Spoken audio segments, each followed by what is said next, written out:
Assalamualaikum warahmatullahi wabarakatuh. Bismillah, alhamdulillah, wassalatu wassalamu ala rasulillah wa ala alihi wa sahbihi wa mawalah, amma ba'd. Qala Allah ta'ala fi kitabihil karim wa huwa asdaqul qailin. A'udzu billahi minasy syaithanir rajim. Bismillahirrahmanirrahim. Alladzina immakkannahum fil ard aqamus shalah wa atawuz zakah wa amaru bil ma'ruf wa nahaw 'anil munkar walillahi 'aqibatul umur. Sadaqallahul azim. Allahumma arhamna bil Qur'an. Ma'asyiral muslimin wa zumratal mu'minin, hafizakumullah. Bapak-bapak, ibu-ibu, saudara, seluruh jamaah salat subuh Masjid Al-Hidayah yang dirahmati Allah. Alhamdulillah atas izin dan perkenan Allah Subhanahu wa taala, pada pagi hari ini kita bisa melaksanakan salat subuh berjamaah. Mudah-mudahan salat kita dikabul oleh Allah Subhanahu wa taala. Hadirin yang dirahmati Allah, pada pagi hari ini kita akan membahas topik menggagas jamaah pembayar zakat. Ini masih kelanjutan dari surah Al-Hajj ayat 41. Mungkin nanti bulan depan kita akan bahas dari segi kepedulian sosial. Kepedulian sosial berarti actionnya. Kalau yang kita bahas pada pagi hari ini, bagaimana supaya bisa beraction atau zakah, maka perlu diberikan pemahaman terlebih dahulu. Karena kenapa kita misalnya sholat subuh pagi hari ini boleh dikatakan melimpah misalnya dibandingkan dari masjid-masjid yang lain, karena para jamaah di sini sudah memiliki kesadaran tentang sholat subuh yang lebih baik, bahwa sholat subuh adalah sholat yang utama. Akan disebut oleh Allah, inna qur'anal fajri kana mashhuda, bahwasanya sholat subuh disaksikan oleh para malaikat. Kesadaran itu sudah ada pada diri jamaah, makanya datang. Yang ingin sholatnya disaksikan oleh para malaikat, ya hadir pada saat subuh berjamaah. Tapi kalau yang nggak ingin, ya sholat di rumah atau malah nggak sholat, kan begitu. Dan juga karena para jamaah sudah memiliki kesadaran bahwa sholat subuh berjamaah memiliki fadilah-fadilah yang luar biasa. Seperti dalam hadis Nabi, man sholla subha ka'annahu sholla lailan kullah. Siapa yang melaksanakan sholat subuh berjamaah, dia bagaikan melaksanakan sholat malam semalam suntuk.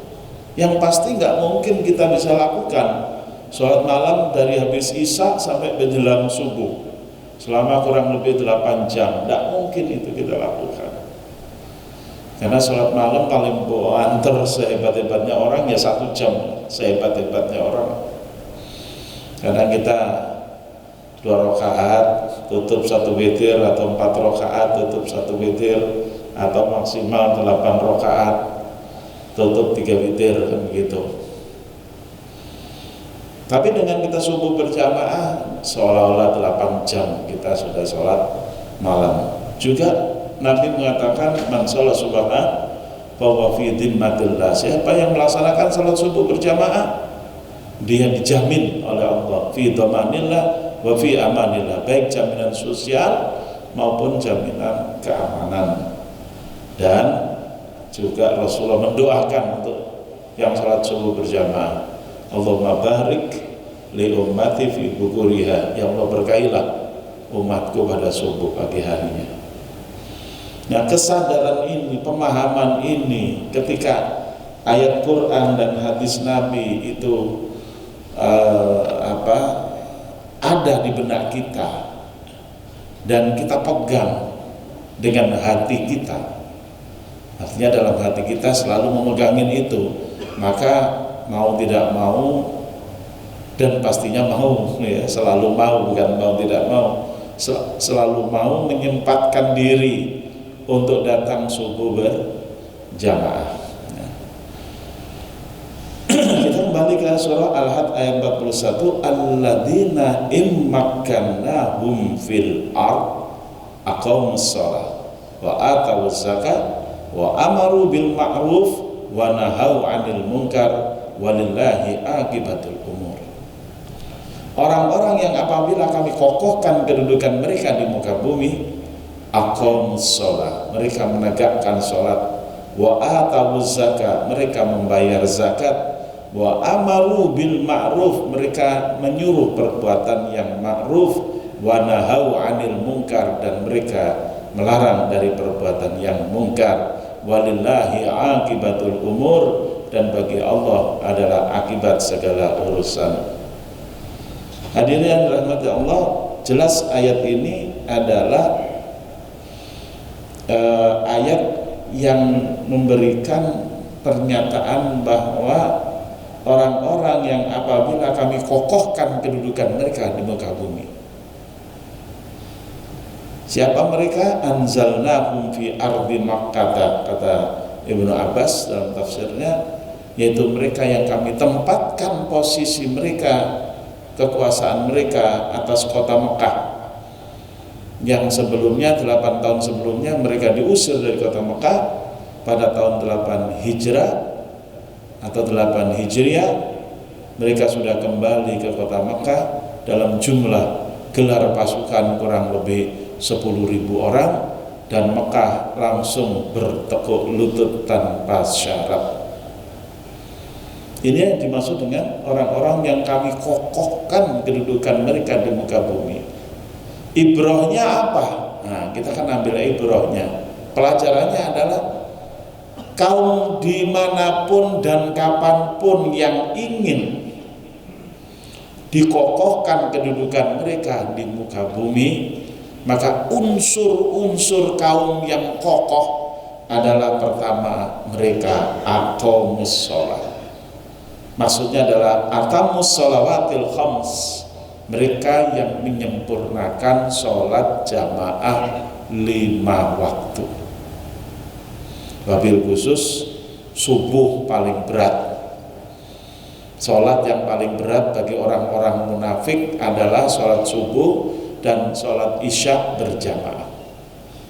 Dan Nabi menyatakan, kalau manusia mengetahui betapa besarnya fadilah daripada sholat subuh dan sholat isya berjamaah, mereka pasti akan datang ke masjid walaupun dengan merangkak.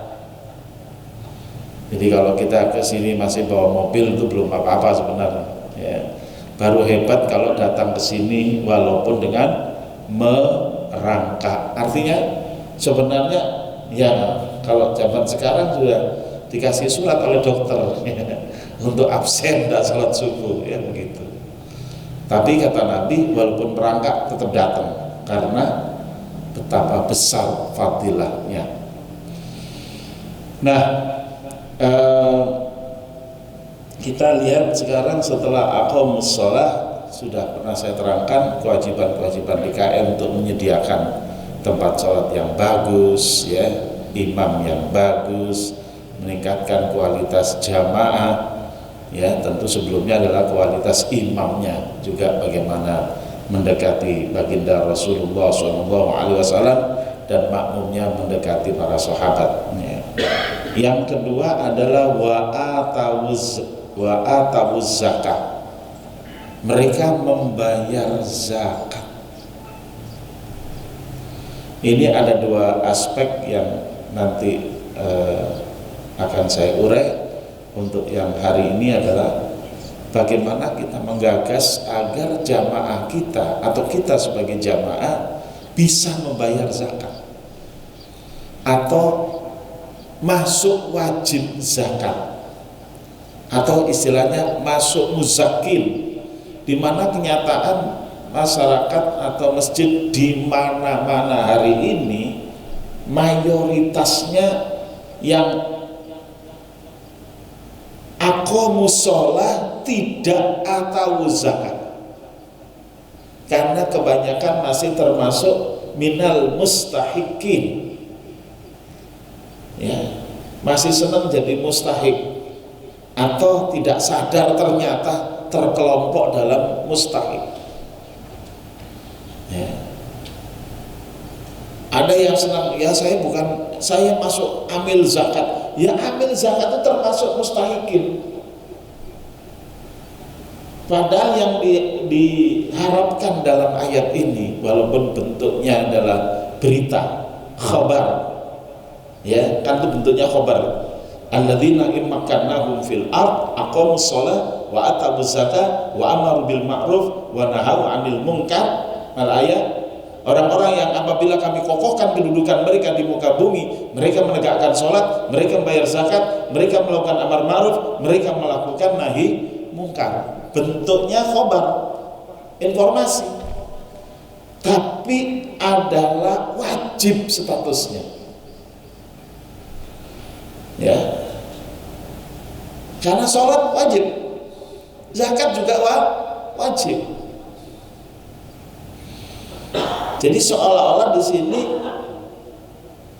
kita waktu membaca adalah kita diwajibkan melaksanakan sholat, iya sudah paham dan kita laksanakan. Kita diwajibkan membayar zakat, ini yang perlu disempurnakan pemahamannya.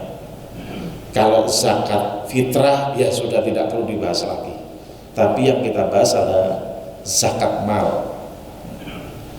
Dalam tafsir Ibnu Abbas dikatakan wa atawu zakat atau zakat amwalihim. Makna daripada wa atawu zakat, mereka adalah atau mereka memberikan zakat amwalihim, zakat mal mereka. Ini kita nggak bahas dulu amar ma'ruf dan nahi mungkar, nanti ada kelanjutannya, ya.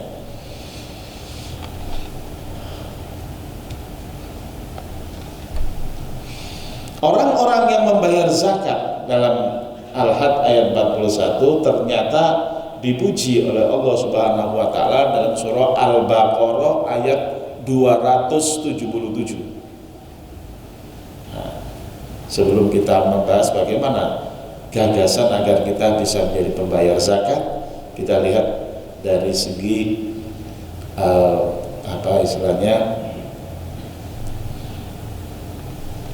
motivasi yang Allah berikan. Dalam surah Al-Baqarah 277 Allah berfirman, a'udzubillahi minasyaitonirrajim, innal ladzina amanu wa 'amilus sholihati wa aqamus sholata wa atawuz zakata lahum ajruhum 'inda rabbihim wala khaufun 'alaihim wala hum yahzanun. Innal ladzina amanu, sesungguhnya orang-orang yang beriman, wa 'amilus sholihati, dan orang-orang yang beramal soleh, wa aqamus sholat, dan mereka yang menegakkan sholat, wa atawuz zakah, dan mereka yang membayar zakat, lahum ajruhum 'inda rabbihim, mereka mendapatkan pahala mereka di sisi Tuhan mereka.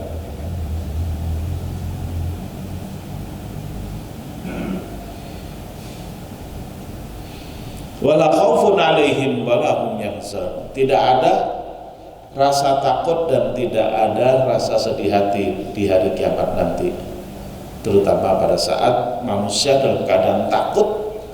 Orang-orang yang beriman, beramal soleh, melaksanakan sholat dan membayar zakat, mereka justru bergembira karena mendapatkan pahala dan surga dari Allah Subhanahu wa taala.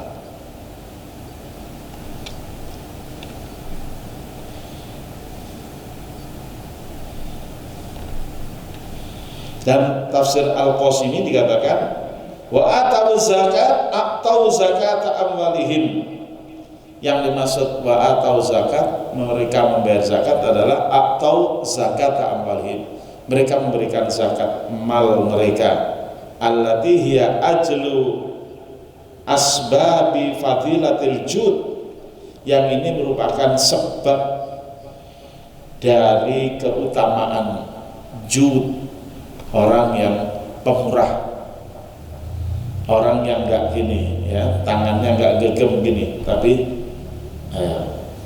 selalu ngasih, selalu berbagi dan berbagi. Lahum ajruhum sawabuhum al-kamil inda rabbihim, pahala mereka sempurna di sisi Tuhan mereka.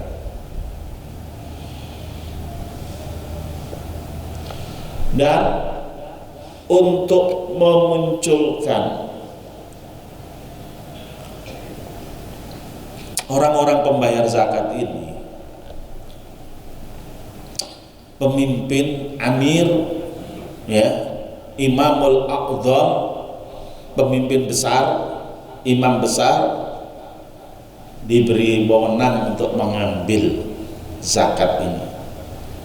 Ini diambil dari ayat 103 dari surah At-Taubah.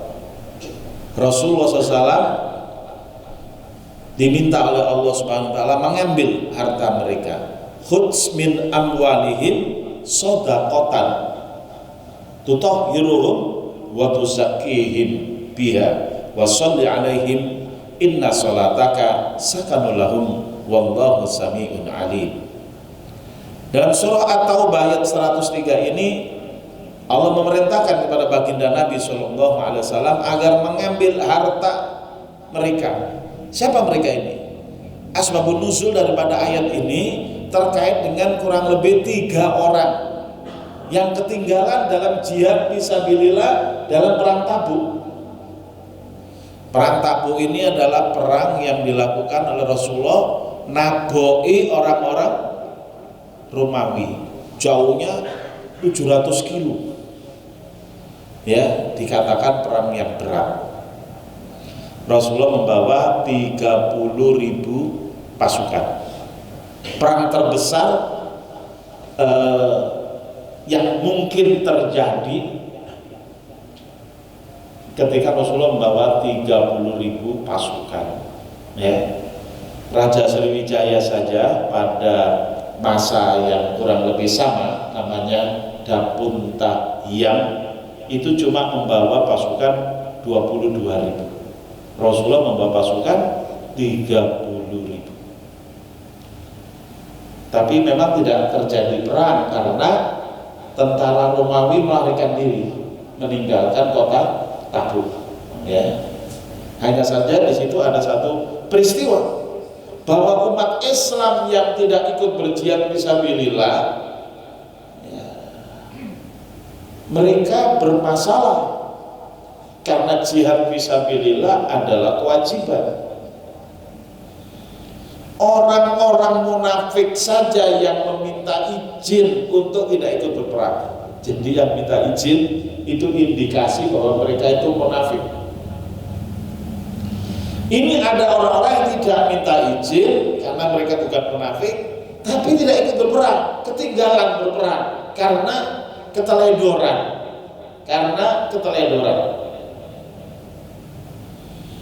Maka mereka inilah yang ditangguhkan tobatnya.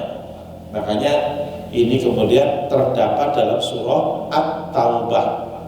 Ini peristiwa tentang 3 orang yang ketinggalan perang dalam perang Tabuk. Tapi akhirnya mereka dimaafkan oleh Allah SWT, diampuni oleh Allah SWT, dan Allah memerintahkan Rasulullah mengambil 1/3 harta mereka, sebagaimana mereka sendiri menawarkan ketika diampuni oleh Allah. Mereka menawarkan, ambillah harta kami sebagai sedekah. Rasulullah belum mengambil karena belum turun ayat ini. Ketika turun ayat 103 dari Taubah ini, khudz min amwalihim shadaqatan, maka Rasulullah mengambil 1/3 dari harta mereka sebagai sedekah untuk mengembalikan mereka kepada posisi sebagai minal abror, sebagai orang yang baik. Kita kadang-kadang doanya aja Allahumma ja'alna minal abror, tapi mengeluarkan sedekahnya ogah. Ya, jaka sembung naik ojek namanya, nggak nyambung jack ya gitu. Jadi dalam berislam kita harus kafah. Sholat iya, bayar zakat iya. Nah sekarang ini yang modelnya yang sholat nggak bayar zakat, yang bayar zakat nggak sholat. Wah, bahaya. Di masa setelah Rasulullah, yaitu masa Khulafaur Rasyidin, makanya Pak nanti tolong dibuat di sini ikonnya ya, ada ikon Allah, Rasulullah, terus Abu Bakar, Umar, Utsman, Ali, itu namanya Khulafaur Rasyidin. Itu ikon kita, ikon kepemimpinan umat Islam, jangan dihilangkan Pak.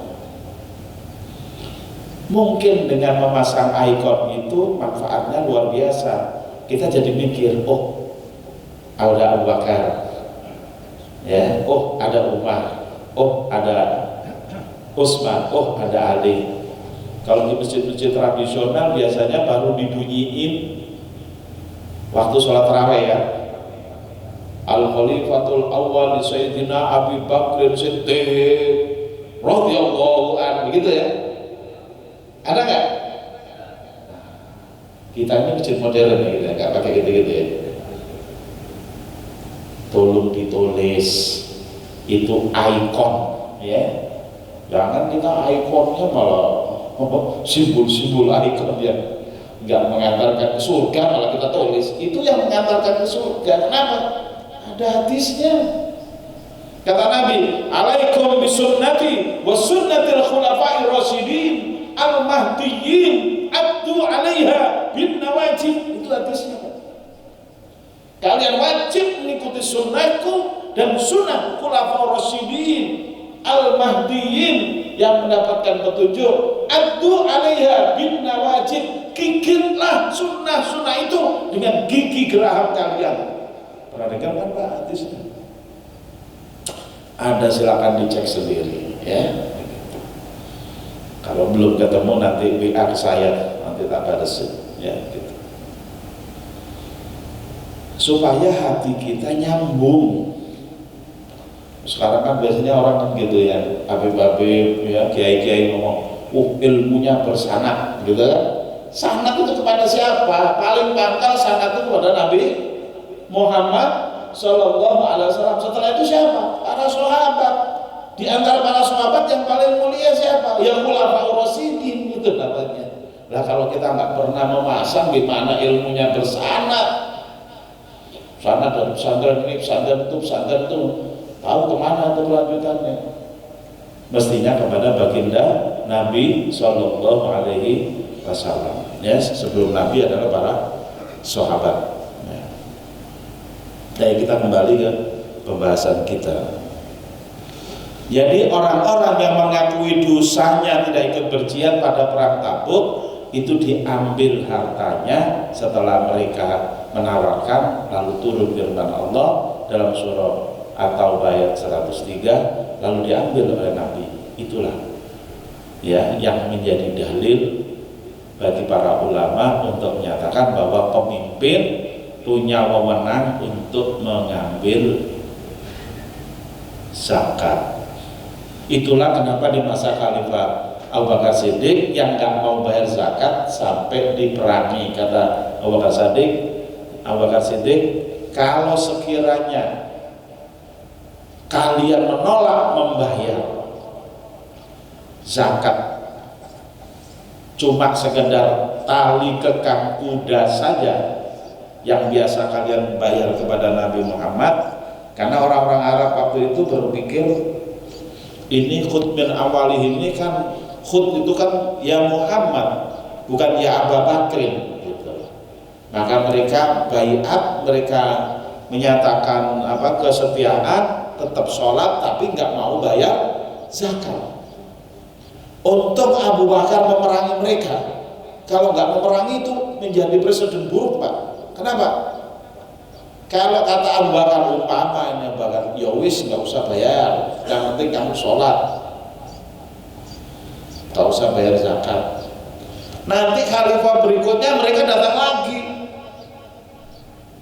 kami tetap setia kepadamu wahai Umar, misalnya ya, setelah Abu Bakar kan Umar, tapi kami tidak mau puasa.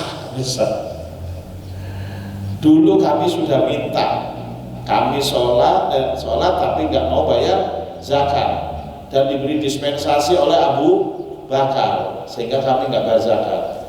Zaman Umar nanti minta nggak puasa, zaman Utsman nanti minta nggak pergi haji, begitu akhirnya. Lama-lama syariat Islam habis. Jadi begitu dipertahankan oleh Abu Bakar, alhamdulillah syariat Islam nyampe ke kita sampai hari ini. Apa yang sudah dipertahankan oleh Abu Bakar dan para sahabat, bahkan menjadikan gugur puluhan ribu atau ribuan daripada para sahabat dalam menegakkan syariat Allah, ini harus kita pertahankan hari ini. Saya yakin tentunya Bapak-bapak masih meyakini bahwa zakat merupakan kewajiban. Hanya saja nggak ada yang dizakati Pak Ustadz. Persoalannya, kita pernah menggagas nggak agar kita punya harta yang bisa dizakati? Kalau kita sendiri belum pernah menggagas, ya nanti pertanyaannya di akhirat, kenapa inti kagak menggagas? Kan gitu repot kita nanti. Di akhirat kan nanti ditanya Pak kita, Pak, walaupun pertanyaannya cuma sekitar 4 terkait harta dari mana dan untuk apa. Ya masa kita nggak ditanya, kok inti selama hidup nyari harta tidak pernah berpikir bagaimana harta yang inti cari itu harta yang dibayarkan zakatnya. Nah, kalau kita ditanyain itu bagaimana? Nah, mumpung kita belum masuk fase akhirat, belum masuk fase kubur, nah kita coba bahas ini supaya kita nanti lolos dalam jawaban pertanyaan di hari kiamat, ya. Ini kalau mau Bapak-bapak, ya. Mau tidak kira-kira? Kalau mau saya lanjutin, kalau enggak ya sudah tutup. Lanjutin nggak? Ya, kalau lanjut kita ya. Sebelum itu kita lihat dulu dalam surah At-Taubah ayat 60, Allah berfirman, a'udzubillahi minasyaitonirrajim, innamas shadaqatu lil fuqara'i wal masakini wal amilina 'alaiha wal mu'allafati qulubuhum wa fir riqabi wal gharimina wa fi sabilillah wa ibni sabil faridatan minallah wallahu alimun hakim. Zakat mal itu dibagi untuk 8 asnaf. Ini tentang pos-pos pengeluaran zakat. Dalam surah At-Taubah 60 dikatakan sedekah, yaitu zakat mal,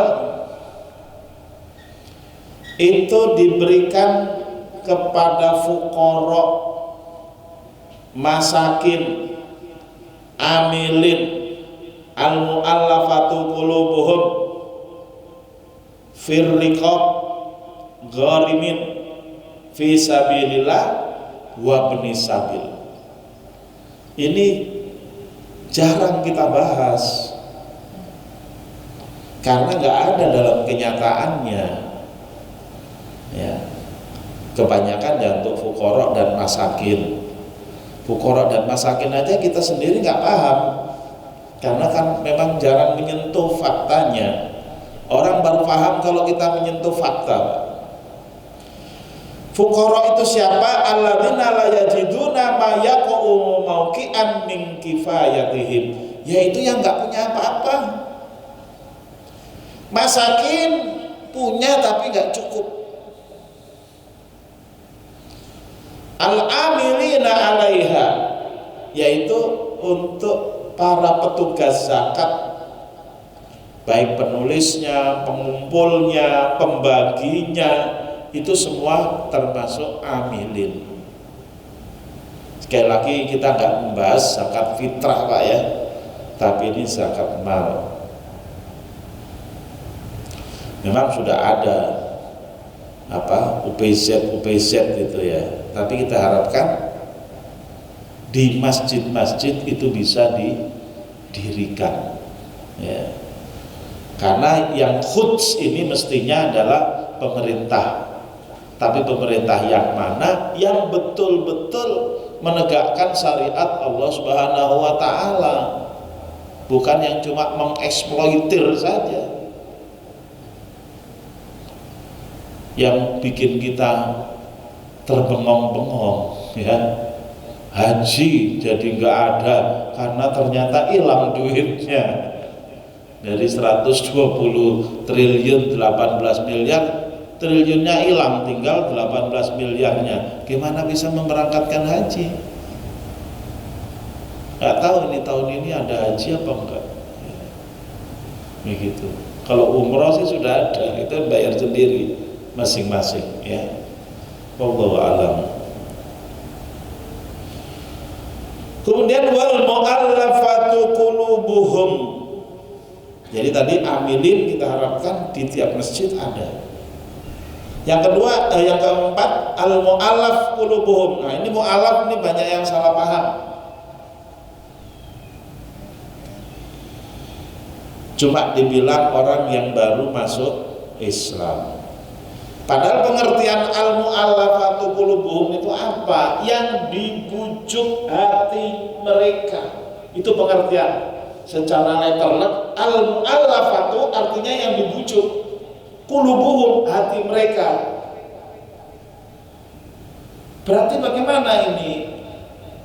Kalau dalam praktek yang disebut dengan mu'allaf qulubuhum di zaman Nabi adalah tokoh-tokoh kafir yang baru masuk Islam, yang dengan keislaman mereka itu dikuatkan posisi mereka, dibujuk hati mereka untuk tetap dalam Islam dan berjuang untuk Islam. Itu maksudnya mu'allaf. Kalau sekarang kebanyakan ya mu'allaf itu adalah yang baru masuk Islam lalu diusir oleh keluarganya, lalu datang ke masjid atau datang ke MUI atau datang ke basis untuk minta bagian mereka. Sebenarnya mereka lebih layak masuk kategori fakir karena nggak punya pekerjaan, nggak punya penghasilan. Tapi yang dimaksud mu'allaf itu adalah umpama ada tokoh, misalnya zaman dulu itu Abu Sufyan. Abu Sufyan ini raja, tokoh besar. Begitu masuk Islam, dia dapat zakat. Padahal kaya raya dia itu, kaya raya. Tapi dengan dia sebagai kepala suku dikasih zakat itu tambah gerem, tambah hebat Islamnya, sehingga mengajak seluruh sukunya ya kaum Quraisy masuk Islam. Itu maksudnya mu'allaf ya. Makanya di zaman Imam Syafi'i mu'allaf itu sudah nggak dibayarkan lagi karena sudah tidak ada keperluan lagi untuk mengajak suku-suku masuk Islam karena Islam sudah sangat kuat. Apakah sekarang masih bisa? Bisa kalau ada tokoh yang selama ini memusuhi Islam misalnya, lalu tersentuh hatinya, kemudian dia masuk Islam, walaupun dia konglomerat, boleh dikasih zakat. Cuma persoalannya ini zakat kita kemana? Ini menjadi masih yang menjadi persoalan dasar, ya. Yang elementer ini zakat kita kemana? Banyak potensi-potensi yang seharusnya kalau potensi itu dikembangkan bisa menjadi pembayar zakat, ini menjadi tidak muncul potensi itu. Ini yang harus kita olah ya. Kemudian wafir riqab, wafir fakir riqab, yaitu untuk membebaskan budak. Ai al-mukatabin, maksudnya budak mukatab. Apa itu budak mukatab? Budak yang membebaskan diri dari tuannya dengan meminta diberi waktu bekerja mencari uang sampai pada batas harga pembebasan dirinya, itu disebut budak mukatab. Nah, budak mukatab seperti inilah yang menjadi sasaran zakat untuk dikasih uang agar dia bisa membayar kepada tuannya. Itu maksudnya. Kalau sekarang nggak ada perbudakan bagaimana? Ya bagus, berarti nggak ada pos itu, nggak usah dibayar dari pos itu. Tapi apakah suatu ketika nanti muncul? Bisa saja. Wal gharimina ahlud dain, orang yang punya utang, ya, in istadanu li ghairi maksiat, selama dia berutang untuk di luar maksiat. Ya, misalnya ada pesantren-pesantren tertentu yang bangun terus tapi dari utang itu ada. Jadi saya nggak tahu kalau masuk utang infrastruktur bagaimana, hanya masuk apa enggak, nggak tahu ini. Wa fi sabilillah ay al-qaimina bil jihad mimman la fai'a lahum walau agniya. Untuk jihad fisabilillah, jihad kan perlu biaya. Khususnya orang-orang yang berjihad yang tidak dapat fight. Ya, fight itu adalah merampas harta musuh tanpa peperangan.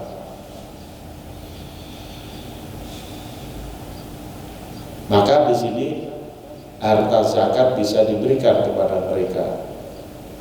Dalam jihad itu kan ada hadis begini, man jahaza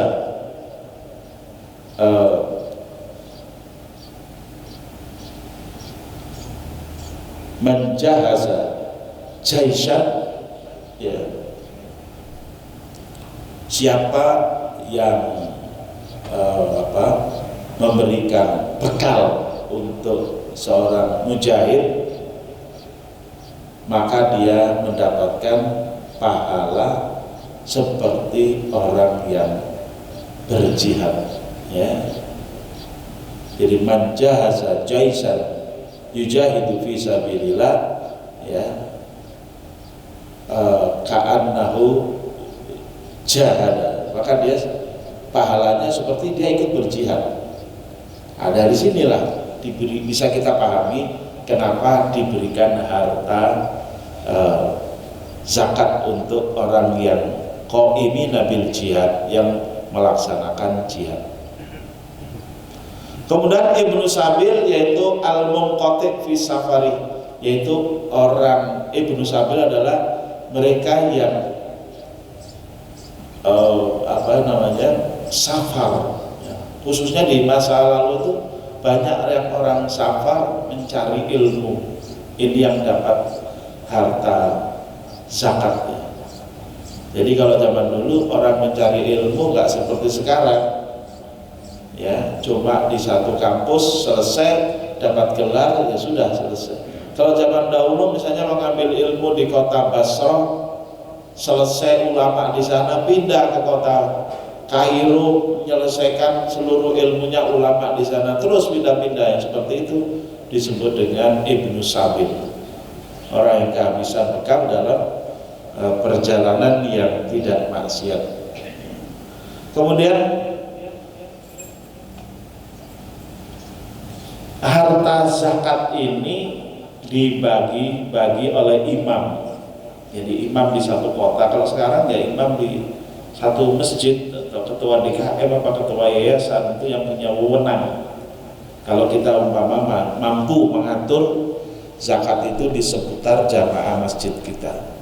Ada syarat menurut sunnah adalah tidak diberikan kecuali seorang muslim. Jadi zakat tidak boleh diberikan pada non muslim.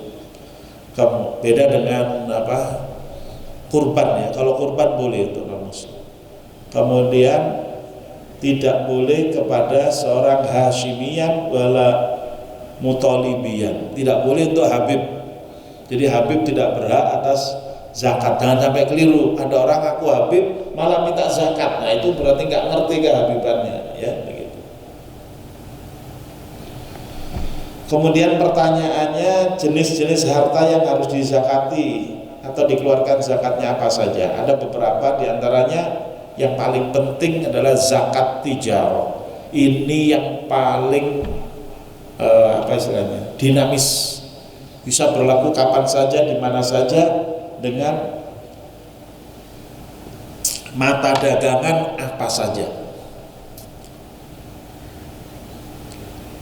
Kemudian ada zakat emas dan perak. Ya kalau nggak punya emas atau perak ya nggak bayar zakat. Ada juga yang mengkiaskan uang rupiah gitu. Ya. Tapi ada juga yang saklek nggak mau. Kalau uang rupiah kan bukan uang emas, jadi nggak dikeluarkan zakatnya. Kemudian zakat binatang ternak. Dalam hal ini kambing, sapi, unta. Kita nggak punya unta ya. Ayam tidak. Jadi yang punya ternak ayam tidak ada kewajiban membayar zakat. Yang punya ternak bebek tidak punya kewajiban bayar zakat. Dengan catatan tidak dijual, dibagi-bagi aja, dimakan sendiri atau dibagi-bagi. Tapi kalau dijual masuk kategori zakat tijarah. Ini harus kita pahami. Ya. Kemudian zakat pertanian itu juga terbatas pada gandum, sorghum. Zakat padi bagaimana? Tidak dizakati padi itu. Ya. Jagung tidak dizakati. Dengan catatan tidak dijual. Termasuk buah-buahan, sayur-sayuran juga tidak dikeluarkan zakatnya. Malah ada hadisnya itu kalau sayuran, ya. Laisa fil khodrawat zakatun. Khodrawat itu sayuran. Khodrawat dari kata khidir. Khidir artinya hijau, hijau-hijauan, tidak ada zakatnya, tidak ada kewajiban zakat. Dengan catatan sayur mayurnya tidak dijual. Kalau orang nanam tomat 1 hektar, bukannya itu keluar zakatnya. Kalau tidak dijual, ya diapain? Ya dibagi-bagi sekampung, ya itu sudah lebih dari zakat. Ya nanti kita lihat berapa zakat itu, nisab dan bayarannya. Kalau zakat harta tambang hampir sama dengan harta temuan atau rikas, yaitu 20%. Tambang itu yang mana? Di masa Nabi ada seseorang meminta tambang garam. Lalu ternyata tambang itu gede sekali, tidak boleh dimiliki pribadi. Tapi kalau tambang-tambang kecil boleh. Kalau sekarang bagaimana? Nah, sekarang ini udah nggak ngikutin peraturan Islam. Bagaimana kalau orang punya tambang? Ya saya melihat ya wajib mereka membayar 20% itu. Syarat dikeluarkannya zakat, yang pertama nisab, yang kedua haul. Nisab itu apa? Jumlah minimal kepemilikan harta. Haul adalah waktu kepemilikan telah setahun. Sebagai contoh misalnya kita punya harta tijarah. Berarti setiap muslim kalau mau bisnis harus dimulai tanggal berapa, dan hitungannya hijriah, jangan masehi. Kenapa? Ini karena masalah haulnya. Haulnya itu harus hijriah, maka bagusnya kita bikin penanggalan hijriah. Silakan mau mulai Ramadan boleh, ya, supaya Ramadan berikutnya sudah bayar zakat, ya, atau dimulainya dari Idul Fitri misalnya. Idul Fitri kemudian Ramadan bayar zakat. Karena membayar zakat di bulan Ramadan pahalanya seperti 70 kali bayar zakat. Kalau kita membayar zakat 1 miliar, seolah-olah telah membayar 70 miliar. Nah, itu yang perlu diketahui fadilah kalau kita bayar zakat di bulan Ramadan. Makanya bisnisnya dimulai pada 1 Syawal atau 2 Syawal, ya. 1 Syawal masih lebaran, 2 Syawal udah mulai kerja lagi. Ingat bahwa lebaran Idul Fitri itu cuma 1 hari, 1 Syawal, ya. Beda dengan Idul Adha 4 hari, ya. 10, 11, 12, 13 gitu. Nisab harta modal yang diputar plus piutang dagang plus utang dagang, ini yang akan dizakati. Kalau kantor atau apa itu nggak dizakati, kecuali bisnisnya jualan kantor, itu lain lagi. Tapi kalau kantor yang kita tempati untuk bisnis tidak dihitung, yang dihitung adalah modal yang berputar gitu. Berapa minimalnya adalah harga 20 miskol emas. 20 miskol kurang lebih 85 gram ya, 85 gram. 20 miskol atau 20 dinar sama dengan 85 gram emas kalikan 700.000 ya. 1 gram saya ambil yang terkecil 700.000. Kalau kenapa nggak ngambil yang 1 juta? Ya kalau ngambil 1 juta berarti kalau belum nyampe kan belum bayar. Tapi 700.000 kan berarti lebih sedikit minimalnya, kurang lebih 59.500.000 ininya modal yang terputar tadi, ditambah piutang kepada pihak lain dan dikurangi utang kepada, ya biasa kan orang dagang itu ada piutang ada juga utang gitu. Haul berarti tutup tahun pembukuan. Kemudian berapa zakat yang dikeluarkan adalah 1/40 atau 2,5%.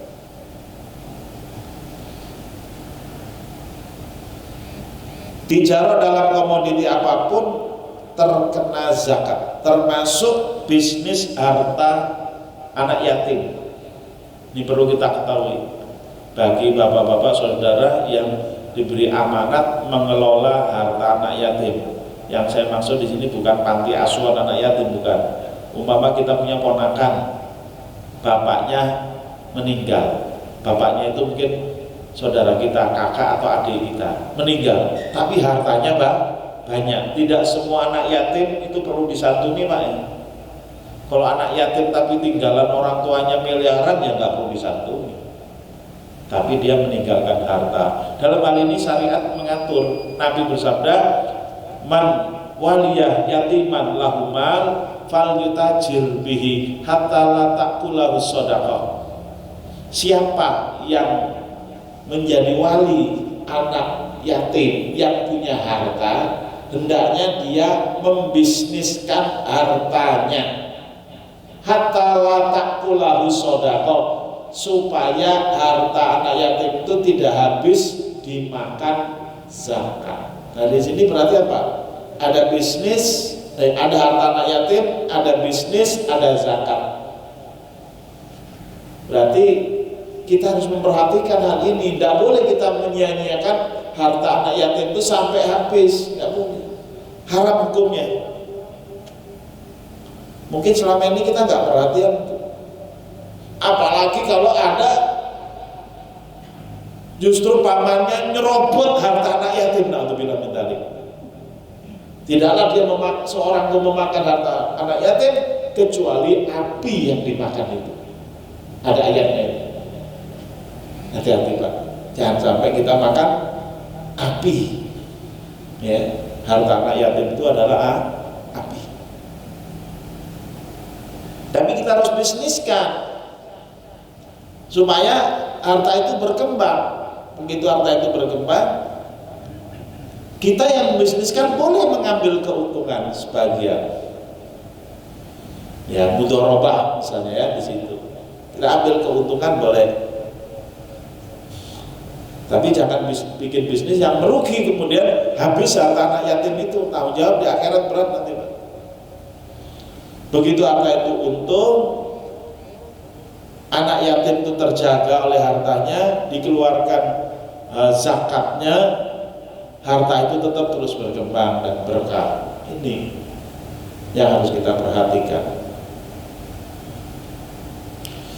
Jadi zakat tetap diambil walaupun kepada harta anak yatim, apalagi harta orang yang bukan yatim. Ini harus kita perhatikan. Dari sini sebenarnya pengurus masjid atau kalau ada institusi yang lebih tinggi dari itu harus dalam hal ini amanah, teliti dan amanah. Ya. Jangan diserahkan kepada orang yang bukan ahlinya dan orang yang tidak amanah. Itu bahaya. Insya Allah kalau ini dikembangkan dengan baik, maka insya Allah harta umat Islam akan tumbuh dan berkembang dan akan bisa membiayai seluruh keperluan.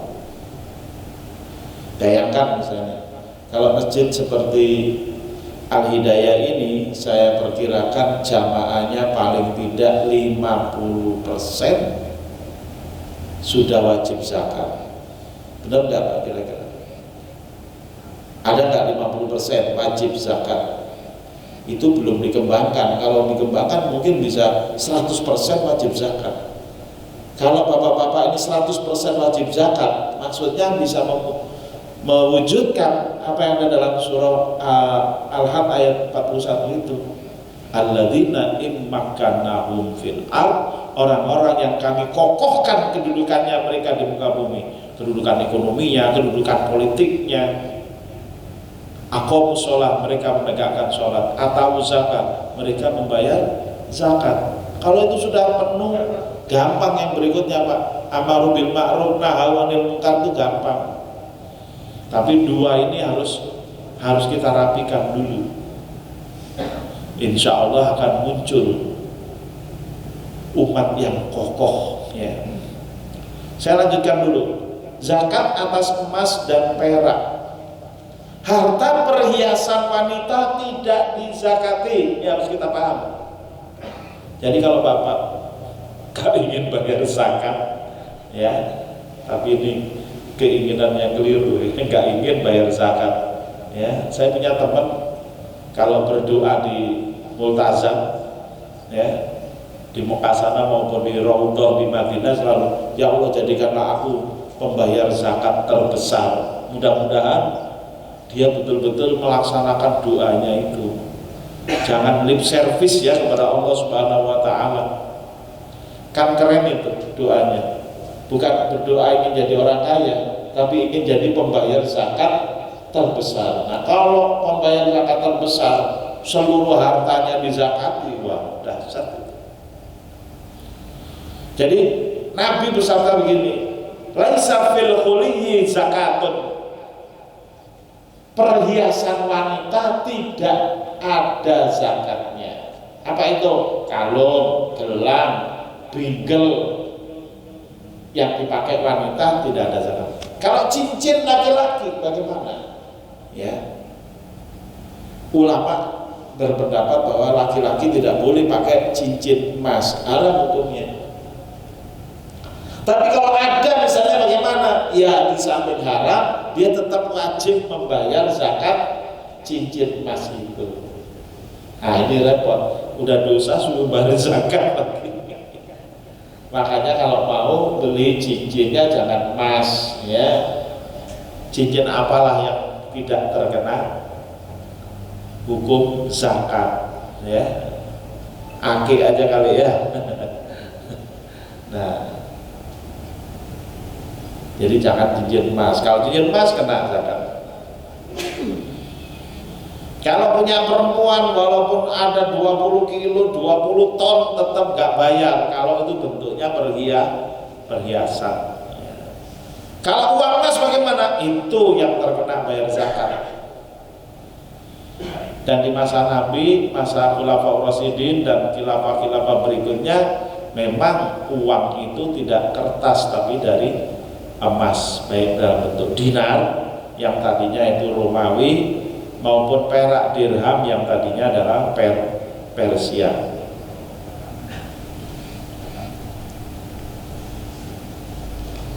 Zakat atas binatang ternak. Kambing 40 ekor wajib membayar 1, ya.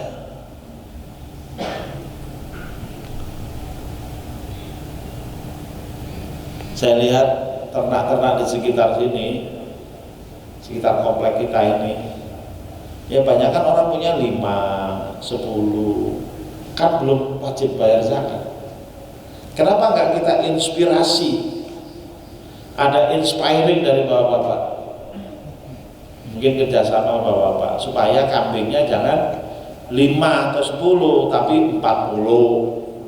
Kalau 40 kan wajib bayar 1 ekor kambing umur 2 tahun atau seekor domba umur 1 tahun. 121 ekor kambing bayar 2 ekor kambing umur 2 tahun atau 2 ekor domba umur 1 tahun. Nah ini yang insya Allah kalau kita, kalau bapak-bapak ini kan duitnya banyak, kebanyakan duit bapak ini kan di rekening. Itu kalau kebanyakan dikit diblokir Pak nanti. Dan duit di rekening kan angka doang. Betul tidak? Iya. Kenapa nggak bapak sweat menjadi kambing? Kan keren itu kalau bapak punya 400 ekor kambing. Berapa zakatnya? 4 ekor kambing. Cuma bayar 4, bapak punya 400, sisanya berapa? 394, banyak. Kalau bapak punya 400 ekor kambing, Idul Adha gampang Pak. Selama ini kan kita belum memberikan hak kepada Idul Adha, perayaan yang sebenarnya. Bapak-bapak kebanyakan nyembelih kambing atau sapi tanggal berapa? Nyembelihnya Pak di Al-Hidayah tanggal berapa? Hari H. Tanggal 10 itu ya.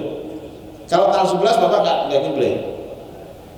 12, 13, padahal itu disuruh nyembelih.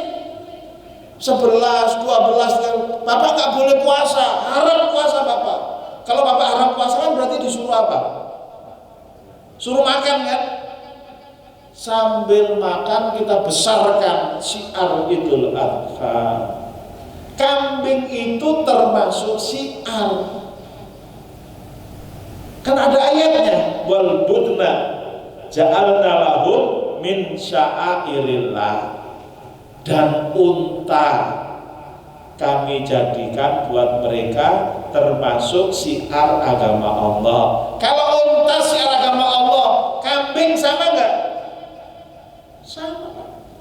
Sapi sama enggak? Sama. Gitu. Nah kita kan cenderungnya kan beli kambing di situ, beli sapi di situ ya, di pertigaan Yasmin situ. Kenapa Bapak nggak punya sendiri?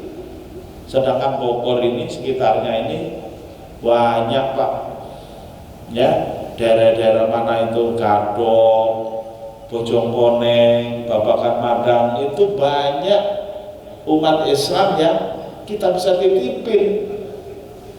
Kita di komplek BCC ya nggak mungkin lah bangun kandang kan nggak mungkin.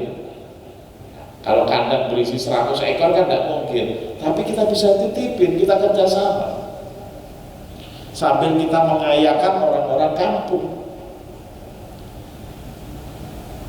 Kalau Bapak ada yang di sini insinyur atau pengusaha rekeningnya banyak, ya. Karena insinyur misalnya ya, doktor misalnya ya, banyak proyeknya dari IPB misalnya. Tapi kalau Bapak kembangkan itu menjadi kambing, menjadi sapi, saya yakin itu akan lebih banyak lagi harta Bapak. Dan Bapak, karena Bapak paham, Bapak bisa membayar zakat yang lebih gede lagi. Insya Allah ya, di Masjid Al-Hidayah bisa dibikin itu nanti. Kalau satu hari misalnya tanggal 10 itu nyembelihnya berapa kambing? Berapa sapi Pak? Ada 20? Lebih 40 kali ya. Kambingnya berapa? 100. Nah, misalnya anggaplah 40 kambing, 40 sapi, 100 ekor kambing. Kenapa nggak ke depan kita setting tanggal 10 40 ekor sapi, 100 kambing. Tanggal 11 juga gitu, 40 ekor, 100 kambing. Terus selama 4 hari berturut-turut. Dan selama 4 hari berturut-turut di sini disiapkan makan siang gratis misalnya. Makan malam gratis, menu ini sambil takbiran. Takbiran itu kan dari tanggal 1 sampai tanggal 13 Pak, tidak boleh berhenti. Itu baru namanya Idul Adha. Itu baru namanya bapak-bapak yu'adzim sya'airallah. Itu ada ayatnya dalam surah Al-Hajj. Wa may yu'adzim sya'airallah fa innahu min taqwal qulub. Siapa yang mengagungkan syiar agama Allah, maka itu adalah datang dari ketakwaan hati. Alhamdulillah di sini masjidnya lagi dibangun gede, ini juga termasuk min sya'airillah. Ya. Apalagi ada menaranya. Menaranya bisa lihat Jakarta Pak ya? Bisa ya? Alhamdulillah. Laut Kidul bisa lihat dari sini. Syukur-syukur Bapak kalau punya menara bisa lihat Gunung Krakatau, bisa lihat Gunung Semeru dari sini. Wah keren itu.